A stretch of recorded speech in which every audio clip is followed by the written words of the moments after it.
अब देखते हैं पैकेट स्विचिंग में आगे। तो पैकेट स्विचिंग में आगे देखेंगे तो एक पाइपलाइन का कॉन्सेप्ट होता है जो सीओ में पढ़ा होगा। ठीक है, तो जैसे कि एक कार है, ठीक है, तो एक आदमी को क्या चाहिए, 10 कार बनाने कंप्लीट चाहिए। ठीक है, तो अगर एक कार बनाने में वो 4 दिन ले रहा है तो टोटल 10 × 4 डेज लगेगा।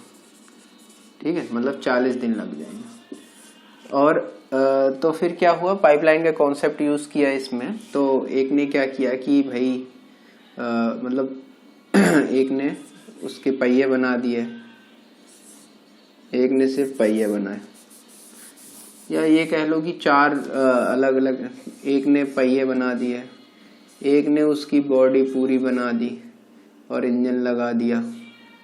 ठीक है, एक ने क्या किया, उसे पूरा पेंट वेंट कर दिया अच्छे से। ठीक है, और जो लास्ट वाला बंदा था उसने क्या किया, उसके गेट वेट जो भी था सब कंप्लीट करके तैयार कर दिया। ठीक है, तो अगर इस तरह से मान के चलिए 4 पार्ट में होता है, एक एक दिन लेता है ये, तो हर एक गाड़ी अगर इस तरह निकाला जाए तो 4 दिन ले रही थी। ठीक है, 4 दिन में कंप्लीट हो रही थी, तो टोटल 40 डेज लग रहा था।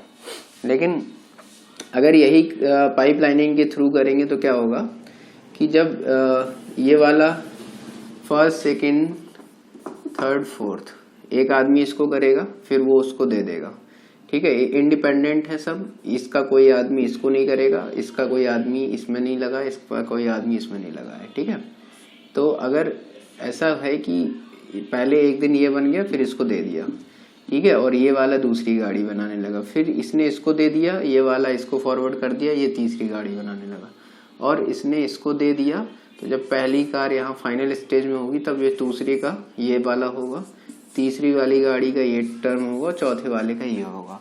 तो जब पहली कार निकलेगी तो पहली कार कितने दिन में निकलेगी, 4 दिन लग जाएंगे पहली गाड़ी को निकलने में। ठीक है, बाकी जो अगर 10 कार थी तो जो 9 बची हुई कार हैं ये क्या होगा, अगले दिन दूसरी निकलेगी, फिर तीसरी, मतलब एक एक दिन पे बनती जाएगी। तो 9 × 1, तो टोटल 13 डेज में सारी 10 गाड़ियां बन जाएंगी। ठीक है, जबकि नॉर्मली क्या हो रहा था, 40 डेज लग रहे थे, 40 दिन में 10 गाड़ियां बना रहा था। तो इस तरह पाइपलाइन का यूज इसमें करते हैं। ठीक है, तो देख लेते हैं बाकी कैसे पाइपलाइन का यूज होता है। ठीक है, तो अगर जैसे कि एक पैकेट है, ठीक है, मतलब एक बड़े काम को छोटे काम में डिवाइड कर दो और उसको सबको अलग अलग असाइन कर दो। तो एक क्वेश्चन के थ्रू देखते हैं। तो जैसे एक क्वेश्चन है, उसमें है कि एक डेटा पैकेट है, उसका साइज है 1000 बाइट्स। ठीक है, और एक जो उसका बैंडविड्थ है वो है 1 Mbps। ठीक है, यानी कि 10⁶ बाइट्स पर सेकेंड। ठीक है, और इसका मान के चलिए जो हेडर है वो हेडर 100 बाइट्स का है। अब होता क्या था, जब हम जो पैकेट स्विचिंग रहते थे उस वाले लेक्चर में शायद स्किप हो गया हो, तो जो पैकेट है उसमें सोर्स और डेस्टिनेशन, सारा हर पैकेट में सोर्स और डेस्टिनेशन का एड्रेस होता था। तभी वो मल्टीप्लेक्सिंग के थ्रू देख पाता था कि इस पैकेट को कहाँ जाना है और फिर उसे आगे फॉरवर्ड करता था। तो हर एक, मतलब अगर हर एक पैकेट के साथ एक हेडर जरूर होगा। ठीक है, तो अगर हम इसको एज अ सिंगल पैकेट भेजते हैं, ठीक है, और इसको भेजने के लिए इस तरह का कॉन्फ़िगरेशन है, मान के चलिए सेंडर है, फिर एक राउटर है, फिर दूसरा राउटर है और फिर रिसीवर है। ठीक है, तो अगर इस तरह से पैकेट सेंड करना है तब क्या होगा, सबसे पहले सेंडर इस पैकेट को यहाँ सेंड करेगा पैकेट स्विचिंग में। ठीक है, तो जब, और ये मान के चलते हैं जो प्रोपोगेशन डिले है, प्रोपोगेशन डिले या जिसको टीपी भी कहते हैं, वो 0 है, मीन्स ट्रेवर्स करने में टाइम नहीं लग रहा है। ठीक है, तो ये एग्जाम्पशंस है, वैसे लगाएंगे तब भी दोनों में डिफरेंस सेम आएगा, बट हम ये मान के चलते हैं क्योंकि ये सबके लिए सेम होता है, इसलिए इसको 0 मान के, निग्लेजिबल मान के चलते हैं। तो क्या हुआ, ये पैकेट इसने यहाँ रखा, ठीक है, M पैकेट था। ठीक है, तो ये पैकेट इसने यहाँ पर रख दिया। ठीक है, अब क्या होगा, देखो ये इस तरह यहाँ जाएगा, फिर ये इसको यहाँ रखेगा, ये सेव करेगा, फिर यहाँ जाएगा सेव करेगा, ये रखेगा, तब जाके आर के पास पहुंचेगा। ठीक है, तो इस कंडीशन में मान के चलते हैं कि जैसे एक जो ट्रांसमिशन टाइम होता था टी वो होता था m/b।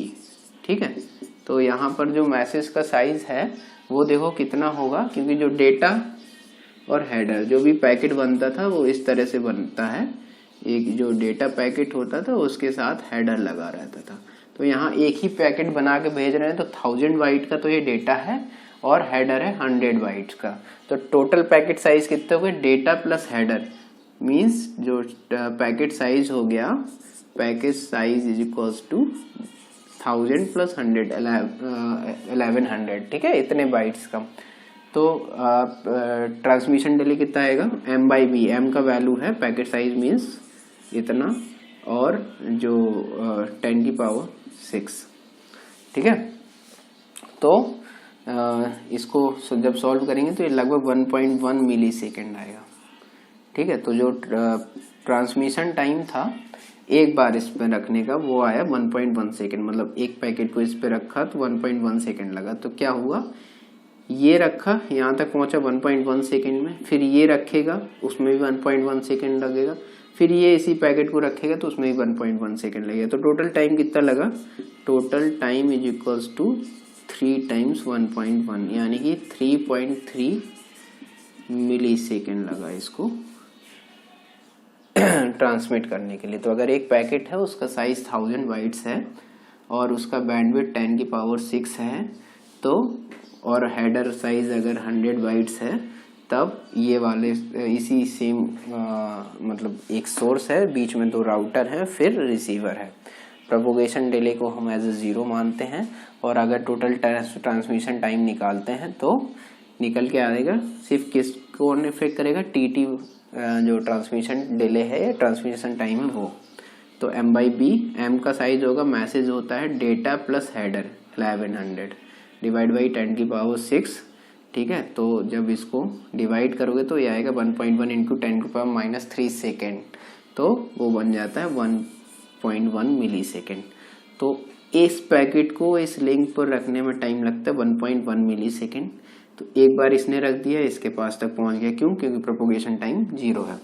इसने फिर ये रखेगा, फिर ये रखेगा, तो 3 टाइम्स रख रहे हैं, तो टोटल टाइम कितना लगेगा, 3 into 1.1 is equal to 3.3 milliseconds. ठीक है, तो हम यहाँ कहीं लिख लेते हैं कि जब एक पैकेट था तो लगा 3.3 मिली सेकेंड्स, एक ही पैकेट के रूप में भेजा। ठीक है, अब नेक्स्ट आगे चलेंगे, तो नेक्स्ट लेक्चर में देखेंगे कि अगर इसको हम डिवाइड करते हैं तो पाइपलाइन किस तरह से यूज करते हैं। ठीक है, और उसका क्या इफेक्ट जाएगा। ठीक है, थैंक यू।